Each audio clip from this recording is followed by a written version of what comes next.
Okay, so now the thing is that we have done up till verse 4. I'll read from verse 5 onwards and we will do 5, 6, 7, 8, and 9. 5, 6, 7, 8, and 9. If thief comes to you, if robbers by night, oh, how you will be cut off. Would they not have stolen till they had enough? If grape gatherers had come to you, would they have not left some gleaning? Oh, how Esau shall be searched out, how his hidden treasure shall be sought after. All the men in your confederacy shall force you to the border. The men at peace with you shall deceive you and prevail against you. Those who eat your bread shall lay a trap for you. No one is aware of it. Will I not in the day, says the Lord, even destroy the wise men of Edom and understanding from the mountains of Esau? Then your mighty men, O Teman, shall be dismayed to the end that everyone from the mountain of Esau may be cut by slaughter. Mr. Ranga, if you can read it in Hindi, एक बार आप हिंदी में पढ़ दीजिए please. 5 to 9. यदि चोर डाकू रात को तेरे पास आते, हाय तू कैसे मिटा दिया गया है, तो क्या वे चुराए हुए धन से तृप्त होकर चले न जाते? यदि दाख के तोड़ने वाले तेरे पास आते, तो क्या वे कहीं कहीं दाख ना छोड़ जाते? परंतु एसाव का धन कैसे खोज कर लूटा गया है, उसका गुप्त धन कैसे पता लगा लगा कर निकाला गया है। जितनों ने मुझसे वाचा बांधी थी, उन सबों ने मुझे सीमा तक ढकेल दिया है। जो लोग तुझसे मेल रखते थे, वे तुझको धोखा देकर तुझ पर प्रबल हुए हैं, और जो तेरी रोटी खाते हैं, वे तेरे लिए फंदा लगाते हैं। उसमें कुछ समझ नहीं है। यहोवा की यह वाणी है, क्या मैं उस समय एदोम में से बुद्धिमानों को और एसाव के पहाड़ में से चतुराई को नष्ट ना करूंगा? Thank you. तो हम देखते हैं कि यहाँ पे एक गजब की बात है. If thief comes to you, if robbers by night, oh how you will be cut off. अगर रात में तेरे पास जो आते हैं या डाकू आते हैं, तो तुझे वो किस तरीके से लूटेंगे. से इडोमाइट्स, जो इदोम के व्यक्ति थे, जो इदोम के लोग थे, वो एक बहुत ही स्ट्रेटेजिक रूट पे थे. And being on the strategic route, they were controlling the caravans which used to pass. And they were also the middlemen between the Arabs and the Phoenicians. और जो भी सामान ताशिश के जहाजों से आता था और आगे की तरफ बढ़ता था, वो उस रूट पे बैठे हुए थे. और उस रूट पे बैठने के हिसाब से they used to lay heavy taxes on this route, and the merchant used to pay the customs to Edom. तो ये कहा जाता था कि जो ये लोग थे, ये पहाड़ों की गुफाओं में रहने वाले लोग थे, ऊंचे पहाड़ों पे रहने वाले लोग थे. And they were in a strategic position. That is why they were in a strategic position, क्योंकि वो देख सकते थे उस रास्ते को और उसको एकदम जाके घेर सकते थे.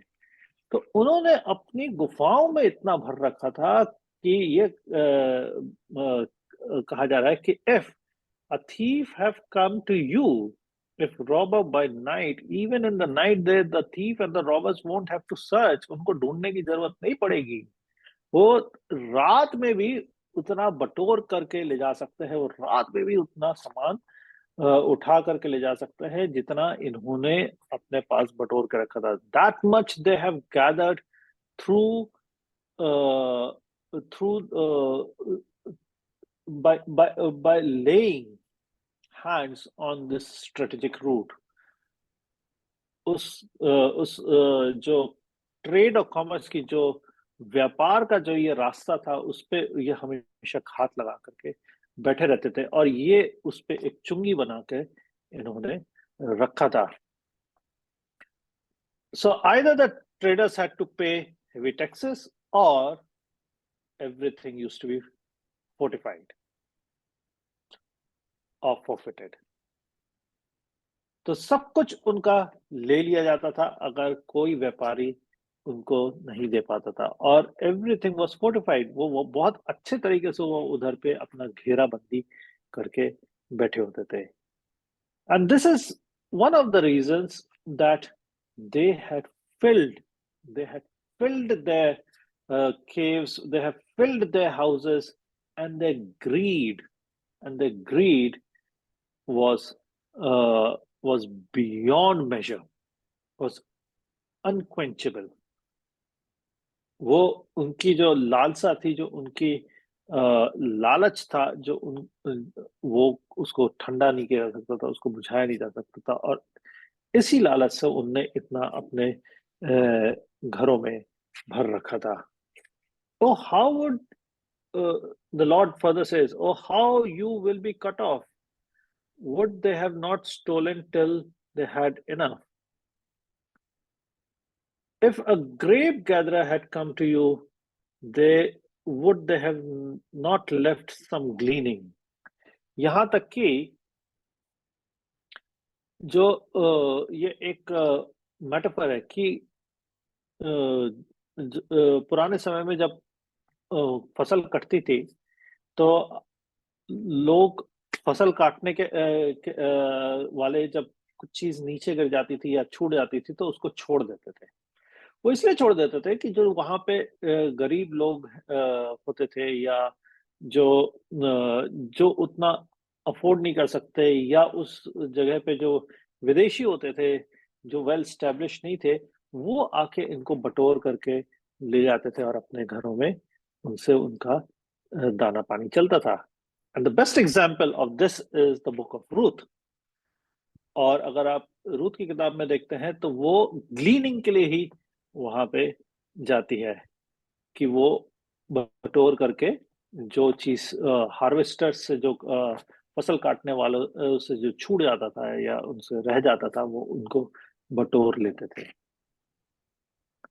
वो तक ऐसे लोग भी छोड़ देते हैं, पर इदोम के व्यक्ति जो है वो बिल्कुल भी किसी को भी नहीं छोड़ते थे। They used to strip off people of their wealth if if that custom duty was not paid, if the tax was not paid. This was their condition.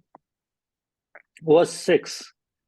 Oh, how Esau shall be searched out, how this hidden treasure shall be sought after. परमेश्वर कहता है कि ईसो जो है वो ढूंढा जाएगा। हर एक घर में से, हर एक जगह में से, हर एक जिसको कहना चाहिए बिल में से, हर एक छिपने वाली जगह में से ईसो को ढूंढा जाएगा। Why Esau is being referred over here is because the Edomites are the descendants of Esau. जो ईसो की संतानें हुई और जो ईसो के वंशज हुए, वो इदोम के व्यक्ति हुए। और परमेश्वर कहता है कि तुम्हारे कर्मों के लिए तुम्हें ढूंढा जाएगा, तुम्हारी हरकतों के लिए, तुम्हारी लालच के लिए, जो भी होगा, जो भी तुमने किया है, उन सब के लिए तुम्हें ढूंढा जाएगा और चुन चुन के निकाला जाएगा। Oh, how Esau shall be searched out, for his hidden treasure shall be sought after. कि जो तुमने अपने ट्रेजर्स हैं, जो तुमने अपने कीमती वस्तुएं हैं, जो तुमने अपना जो बटोरा है, उन सबको ढूंढ ढूंढ करके निकाल लिया जाएगा। हर एक चीज को तुम्हारी उठा लिया जाएगा, हर एक चीज को बटोर लिया जाएगा जो तुमने अपने लिए इकट्ठे किए हैं, जो तुमने एक नाजायज तरीके से इकट्ठा किया है, जो जिस पे तुम्हारा हक नहीं था, फिर भी तुमने उसको इकट्ठा किया है, उन सब को तुम्हारे उसमें से जगहों में से निकाल लिया जाएगा। Verse 7. All the men in your confederacy shall force you to the border. The men at peace with you shall deceive you and prevail against you. ये एक बहुत गजब की बात है।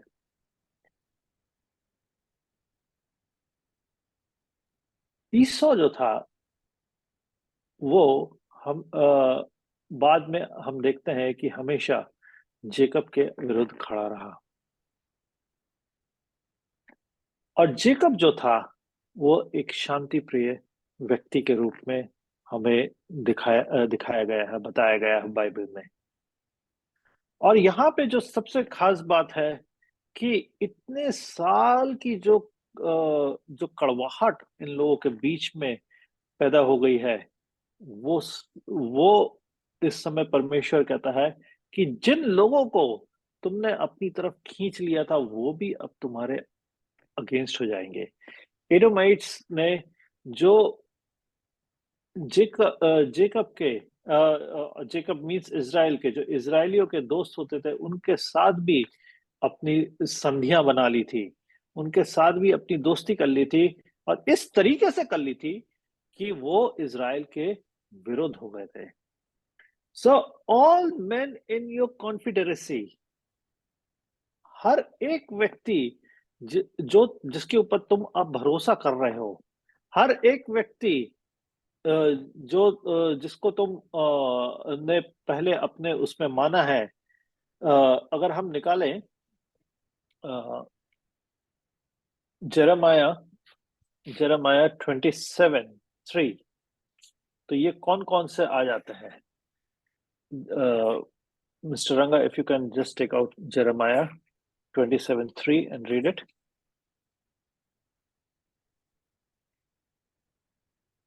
Sent word to the king of Edom, the king of Moab, the king of the sons of Ammon, the king of Tyre, and the king of Sidon, by the hand of the enemies who have come to the Jerusalem to Zedekiah the king of Judah. तो देखिए कि king of Moab, Ammon, Tyre, Sidon, ये सब आए थे with who have united themselves to fend off Babylon, to persuade Zedekiah to rebel, would turn against Edom.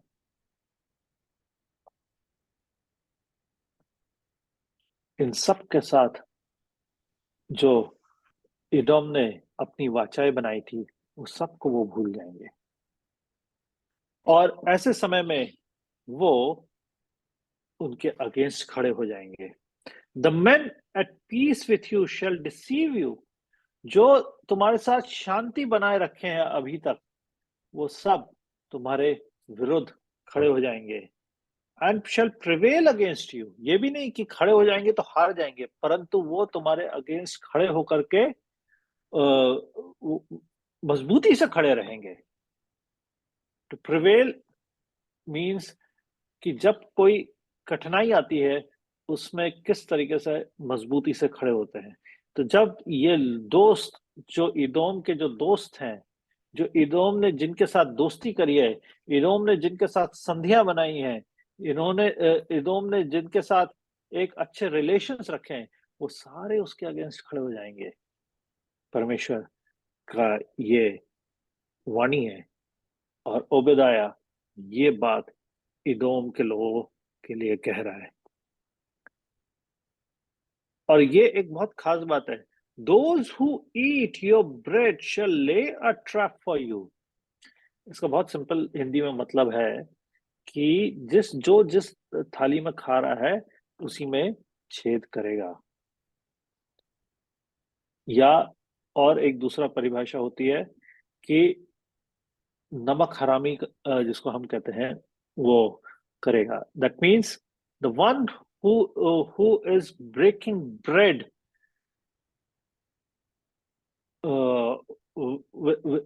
along with the Edomites will turn against them. So in the east, जो eastern countries है उसमें एक बहुत important बात होती है कि अगर the one who breaks bread generally does not betray the person with whom he is breaking bread or she is breaking bread. और जो बिट्रे होता है वो वो उनके बीच में होता है जो आपस में एक दूसरे के साथ रोटी तोड़ते हैं। और यहाँ पे जो परमेश्वर का वचन कहता है कि those who eat your bread, जो लोग तुम्हारे साथ रोटी खा रहे हैं या तुम्हारी रोटी खा रहे हैं, वो तुम्हारे विरुद्ध खड़े हो जाएंगे। वो तुम्हारे विरुद्ध एक ट्रैप, एक जाल बिछाएंगे।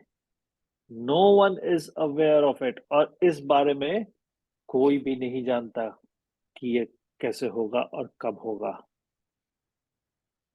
कौन लोग हैं, क्या ये हमारे साथ अभी हैं, ये इन इडोमाइट्स को नहीं पता है।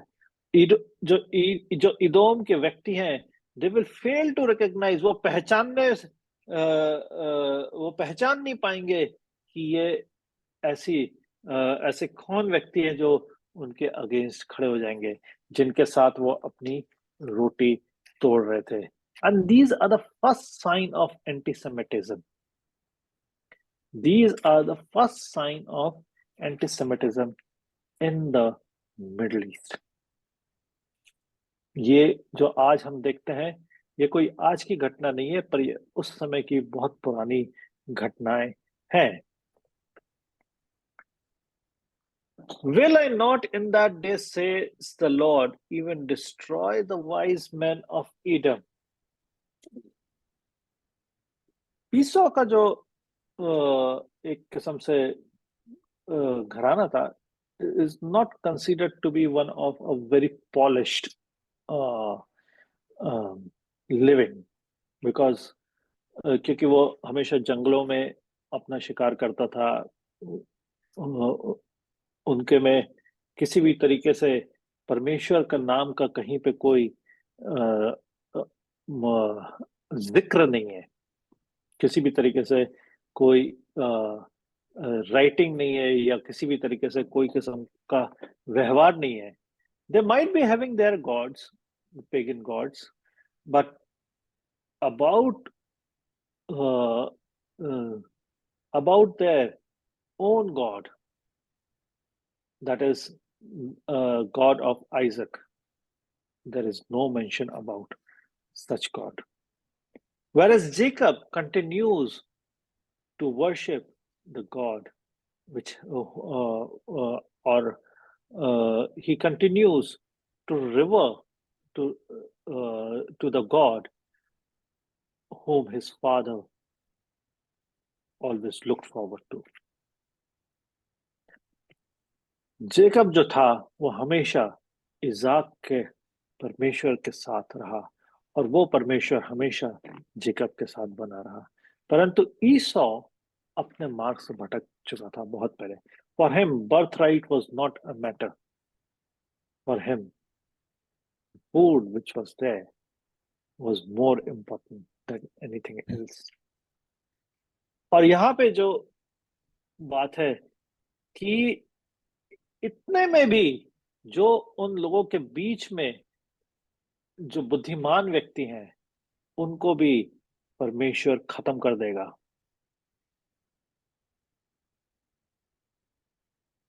क्यों खत्म कर देगा?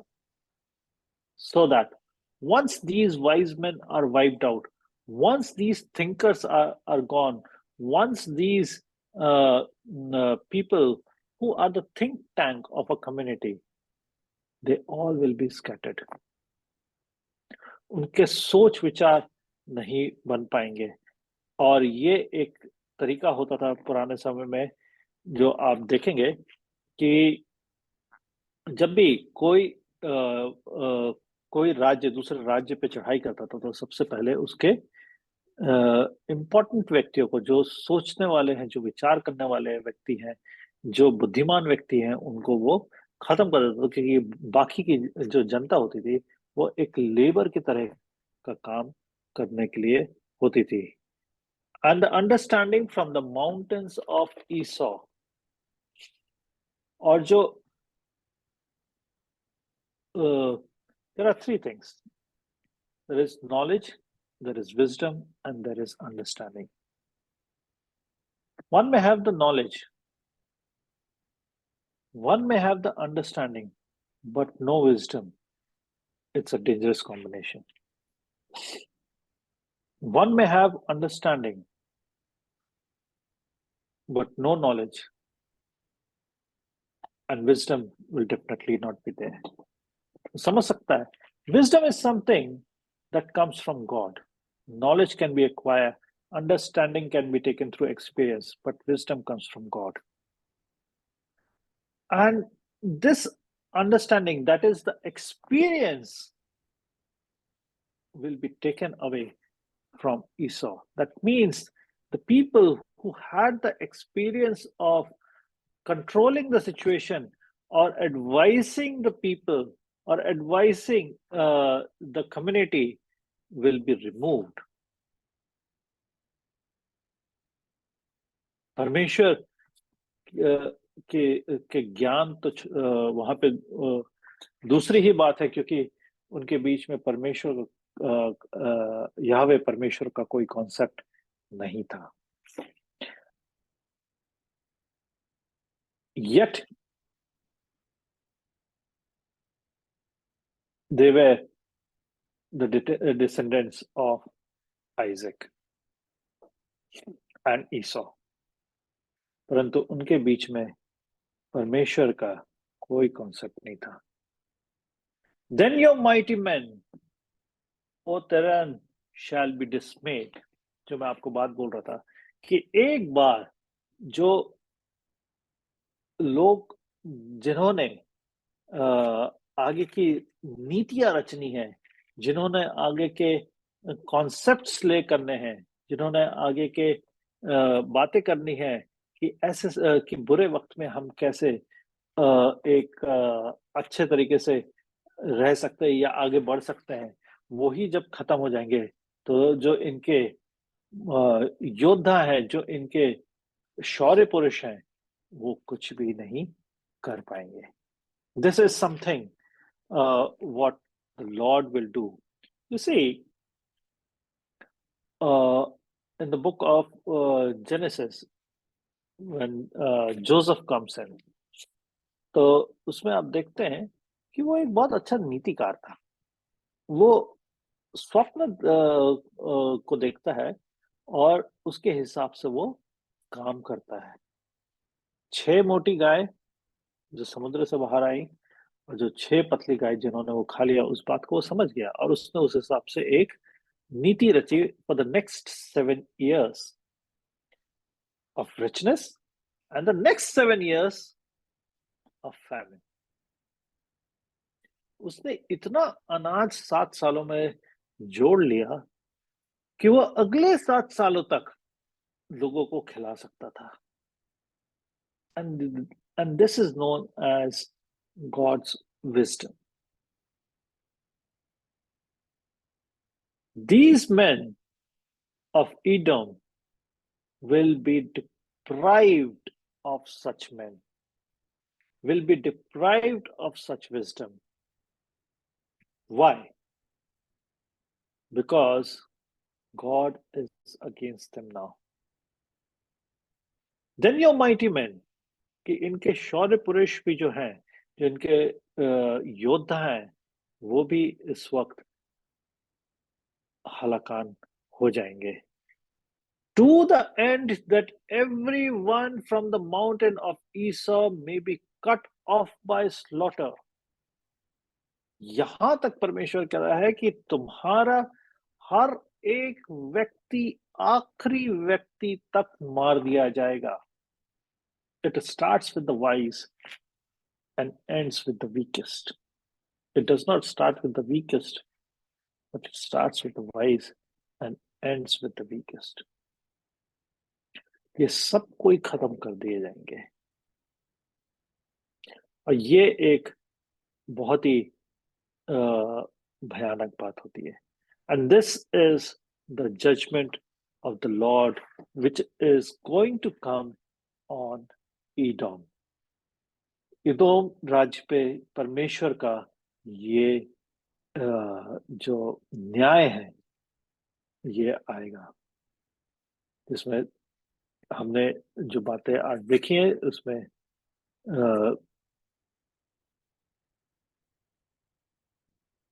तीन बातें बहुत खास हैं. एक तो पहली चीज है कि उनके सारा जो ट्रेजर है, जो उनका सारा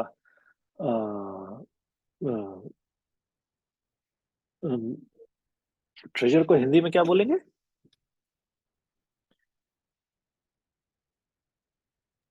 खजाना. हाँ, उनका जो सारा खजाना है, उनका जो सारा खजाना है वो लूट लिया जाएगा. दूसरी जो सबसे इम्पोर्टेंट बात है, जिनके साथ भी उन्होंने संधि करी है, जो उनके साथ मित्रता किए हैं, जिनके साथ उन्हें एक साथ रोटियां तोड़े हैं, जिनके साथ वो बैठ करके बातें की हैं, जिनके साथ उन्होंने अपने संबंध स्थापित किए, वो सारे उन सबको वो दूसरे लोग खत्म कर देंगे. पहला, चोर उनके खजानों को लूट के ले जाएंगे. जो उनकी संधियां हैं वो सारी टूट जाएंगी, वो सारी खत्म हो जाएंगी. जो तीसरी बात होती है वो है कि उनके सारे मुख्य व्यक्ति मार दिए जाएंगे. उनके सारे मुख्य व्यक्ति मार दिए जाएंगे. और जो चौथी बात है कि उनके सारे सैनिकों को, जो महान योद्धा हैं, जो लोगों के बीच में जा करके उनसे वसूली कर लेते थे, जो पूरे पूरे आने जाने वाले कैरावेन को, जो व्यापार चलता था उसको रोक करके वो वसूली करते थे या लूट लेते थे, वो सब मार दिए जाएंगे. ये परमेश्वर का न्याय पहले वर्ष से 9वें वर्ष के बीच में आता है. तो ओबेदिया की किताब को हम बहुत जब देखते हैं तो उसमें बहुत जो जबरदस्त बात है कि पहले परमेश्वर का न्याय दर्शाया जाता है कि ये तुम्हारे साथ होगा, और फिर इसके बाद जो है वो क्यों होगा. तो जो हम अगला हम लेंगे सेशन, वो उसमें हम ये देखेंगे कि जो परमेश्वर ने बताया है कि तुम्हारे साथ ये कहानियां होंगी, ये तुम्हारे निम्न निम्न तरीके से तुम्हारे को मार दिया जाएगा, खत्म कर दिया जाएगा. पर क्यों होगा ये आगे के 10वें वर्ष से होता है, जो हम अगली बार देखेंगे. So now the floor is open.